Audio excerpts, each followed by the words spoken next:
Be imitators of me as I am of Christ. In the second reading, Paul speaks to the community in the midst of the wealthiest city in Greece. It was a city of wealth and culture, as well as a city beset by immorality and injustice. After their initial fervor in receiving the gospel, Paul sensed that the community in Corinth was starting to drift back into divisions and rivalries, idolatry, sexual licentiousness, and a lack of concern for the poor. Writing from Ephesus, he wrote to the Corinthians to challenge their consciences, to turn from the things occupying their attention, and to get them back to the basics in the way that only the passionate Paul could do. He implores them to strive for true charity, to concern themselves with the needs of others as Christ would have them do. Do everything for the glory of God, he says.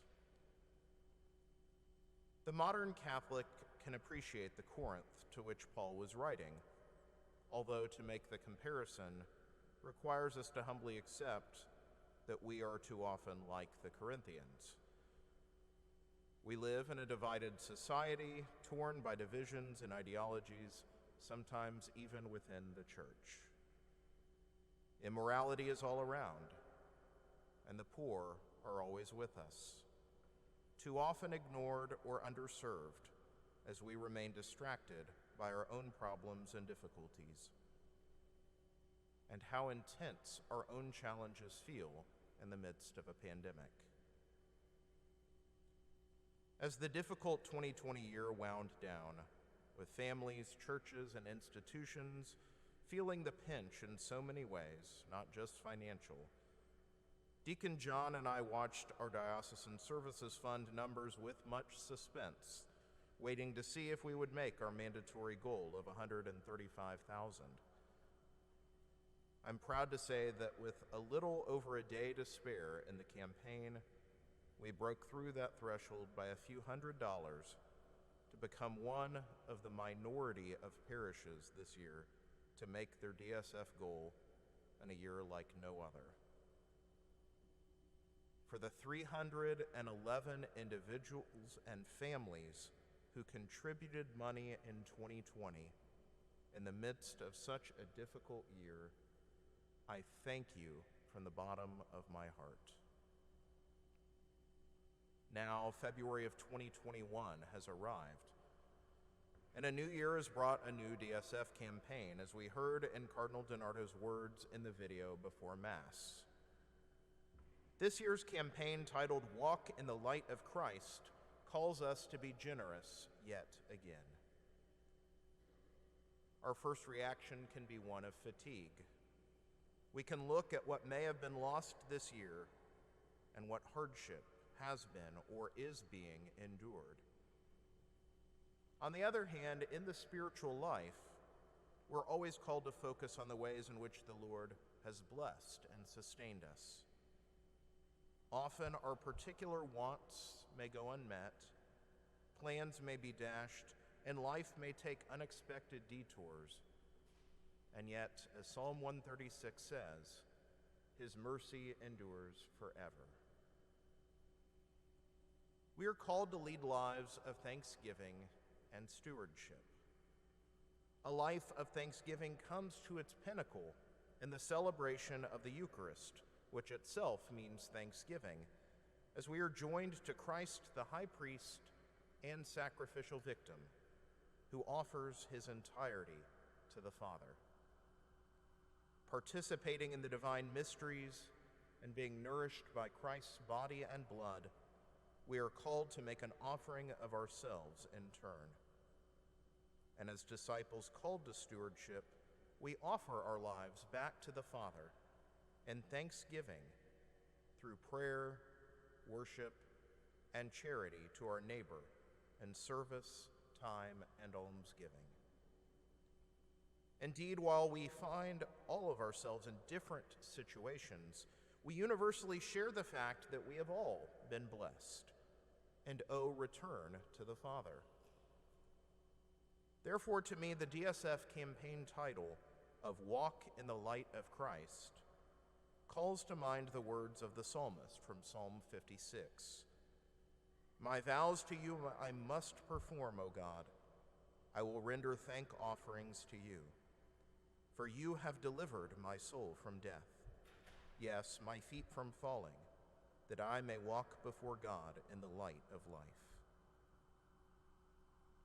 Every year when looking at the DSF, we discuss the 60-plus ministries that it supports, which includes many that most people never see.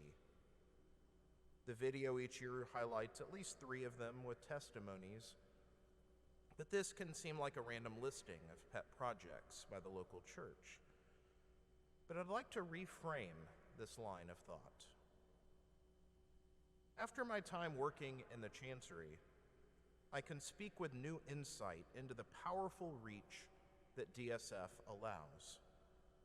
Not for random pet projects, but for specialized outreach that is beyond what individual parishes can do on their own. Despite what the cynical may think, DSF does not pay for overhead, legal bills, slush funds, the bishop's house or car, or anything of the kind, but it directly funds so many programs that are essential to the carrying out of the mission of the gospel in this local church. This year, it is translated into direct aid to people suffering from pandemic hardships. Those who need financial assistance because of the loss of jobs or inability to pay rent or care for children have found crucial aid through Catholic Charities. Those who have lost health insurance have found medical care and medications through San Jose Clinic. People in hospitals, especially those with COVID, who have been quarantined beyond the access of their parish priests, have found comfort and recourse to the sacraments through the clergy and lay men and women of the Catholic Chaplain Corps. Catholics who cannot safely go to church have found a connection through the virtual work of the communications office. Families frustrated with the response of public schools to the pandemic have found refuge in Catholic schools.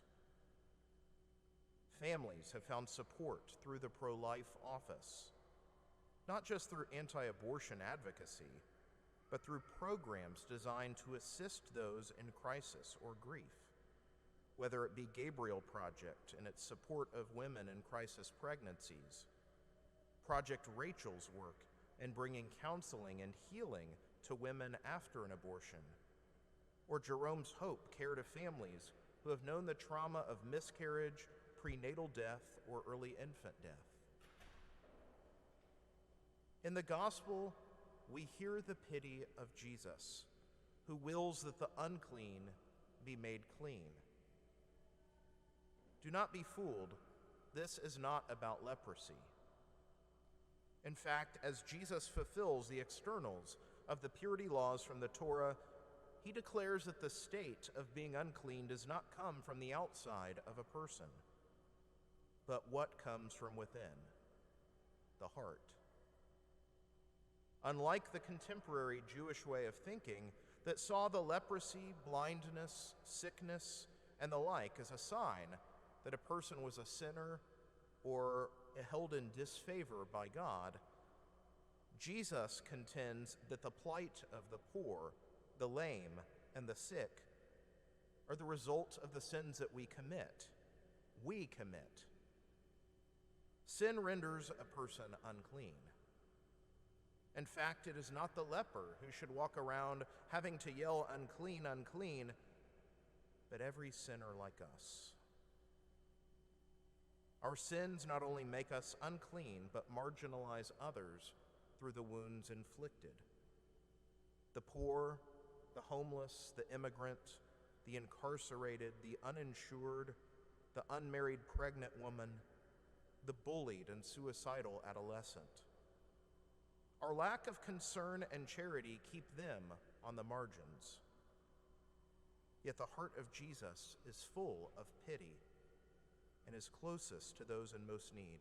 of his mercy. As we look at a new DSF campaign amid our other obligations, I'm going to make a bold ask.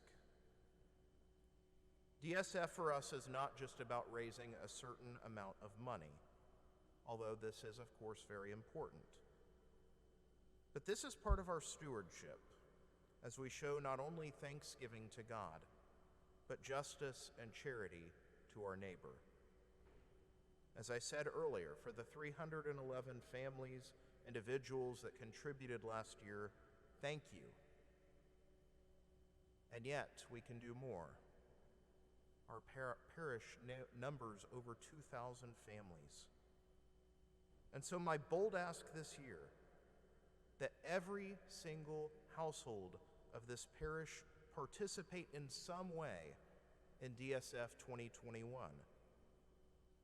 If you have the financial means, please make a pledge or gift. If your household is hurting, then I would ask that you consider making a symbolic, but meaningful nonetheless, gift, even if it's just $1 or $5. Pledges and gifts can be made through the conventional envelopes. They're on the tables and the racks in the back, or through the mailings, or even better, through the Give section on our parish website at sacredhearthouston.org. But the one universal way that everyone, regardless of means, can participate. Pray for the ministries supported by DSF throughout this year, as well as for those who are touched by the light of Christ through their outreach. 135,000 is again our parish goal, but that is merely a number. Numbers are known to ledgers and accountants, but the heart of the generous, cheerful giver is known to God alone. As we kick off this campaign, I ask you to pray and to give. This is part of our universal vocation. The form of the gift I leave up to you and to God. But may we who have been so blessed, and every one of us who is here has, may we in gratitude and love share those blessings with those who need them most.